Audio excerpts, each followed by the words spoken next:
Marhaba, ma'am and sir. Allow me first to introduce myself. My name is Virginia Tampos.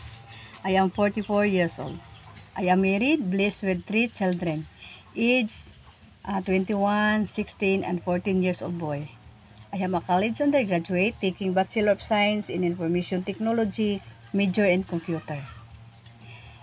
I have 2 different countries experience as a nanny, first in Riyadh, Saudi Arabia for 3 years. They have 7 members in the family. 1 couple and 5 children. Age 19 years old, 16 years old, 13 years old, 8 years old, and 5 years old. My duties, cleaning the house, washing the clothes, ironing, cooking a Filipino food except Arabic food. And also in Hong Kong, I have experience for 3 years and 5 months. My duties, to taking care of the newborn babies, and then the three boys, age 9 years old, 7 years old, and 6 years old.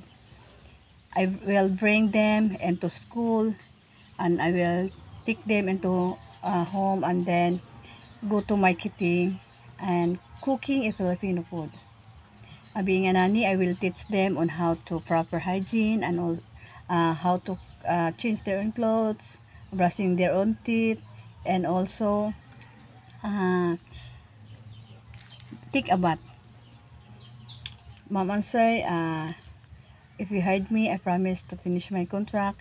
I am a flexible, honest, hardworking, and fast learner. Thank you and have a nice day. Bye-bye.